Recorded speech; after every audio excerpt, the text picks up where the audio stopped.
ಖಾಸಗಿ ಬಸ್ ಹಾಗೂ ಲಾರಿ ನಡುವೆ ಭೀಕರ ಅಪಘಾತ ಸಂಭವಿಸಿ ಬಸ್ ಚಾಲಕ ಹಾಗೂ ಕಂಡಕ್ಟರ್ ತೀವ್ರ ಗಾಯಗೊಂಡಿರುವ ಘಟನೆ ದಾವಣಗೆರೆ ಜಿಲ್ಲೆಯ ಜಗಳೂರು ತಾಲೂಕಿನ ಕಾನನಕಟ್ಟೆ ಗ್ರಾಮದ ಬಳಿಯ ರಾಷ್ಟ್ರೀಯ ಹೆದ್ದಾರಿ 50ರಲ್ಲಿ ಗುರುವಾರ ಬೆಳಗಿನ ಜಾವ ಸಂಭವಿಸಿದೆ.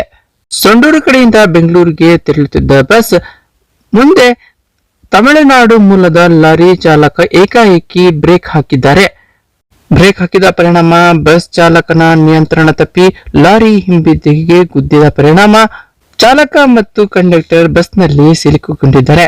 ಇನ್ನು ಜಗಳೂರು ಅಗ್ನಿಶಾಮಕ ಠಾಣಾ ಎಚ್ಎಚ್ ದಾದಾಪೀರ್ ಅವರ ನೇತೃತ್ವದ ಸಿಬ್ಬಂದಿ ಬಸ್ ಚಾಲಕ ಮತ್ತು ಕಂಡಕ್ಟರ್ ಹಾಗೂ ಪ್ರಯಾಣಿಕರನ್ನು ರಕ್ಷಿಸಿದ್ದಾರೆ. ಗಾಯಗೊಂಡ ಬಸ್ ಚಾಲಕ ದಾವಣಗೆರೆ ಮೂಲದ ಶಿವಕುಮಾರ್ನನ್ನು ದಾವಣಗೆರೆ ಆಸ್ಪತ್ರೆಗೆ ದಾಖಲಿಸಲಾಗಿದೆ. ಇನ್ನು ಕಂಡಕ್ಟರ್ ಮತ್ತು ಕೆಲ ಪ್ರಯಾಣಿಕರಿಗೆ ಸಣ್ಣ ಪುಟ್ಟ ಗಾಯಗಳಾಗಿದ್ದು ಗಾಯಾಳುಗಳನ್ನು ಜಗಳೂರು ಸಾರ್ವಜನಿಕ ಆಸ್ಪತ್ರೆಗೆ ದಾಖಲಿಸಿ ಚಿಕಿತ್ಸೆ ಕೊಡಿಸಲಾಗಿದೆ. ಇನ್ನು ಘಟನೆ ಜಗಳೂರು ಪೊಲೀಸ್ ಠಾಣಾ ವ್ಯಾಪ್ತಿಯಲ್ಲಿ ಜರುಗಿದ್ದು ಪ್ರಕರಣ ದಾಖಲಾಗಿದೆ.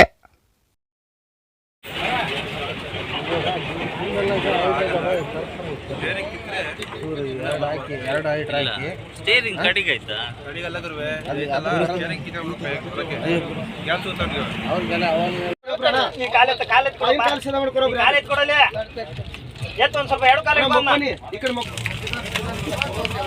ಖಾಲಿ ಅರ್ಬಿ ಕಟ್ರಿ ಮಗಲ ಬಟ್ಟೆ ಬಟ್ಟೆ ಕಟ್ರಿ ಬಟ್ಟೆ ಕಟ್ರಿ ಅಲ್ಲ ಅಲ್ಲ ತೂರ್ತಾನ ತೂರ್ತಾನ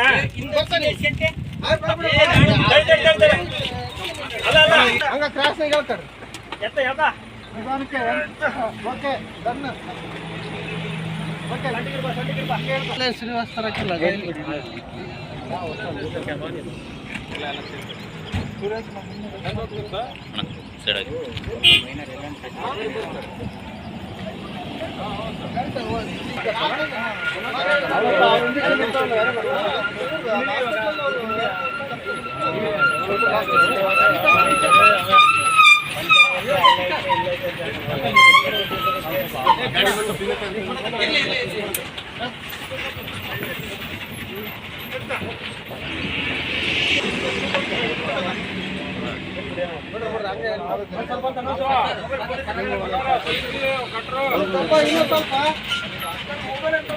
ಮೊಬೈಲ್ ಸಾರ್ ಕೊಟ್ಟಿವಿ ಪೊಲೀಸ್ ಕೈ ಕೊಟ್ಟಿವಿ ಮೊಬೈಲ್ ಇಲ್ಲ ಐತೆ ಐಟಮ್ ಏನು ಒಂದು ಮಿಸ್ ಆಗಲ್ಲ ಬಿಡು ಅಲ್ಲ ಮೊಬೈಲ್ ಬೇಗ ಹೋಗ್ತಾ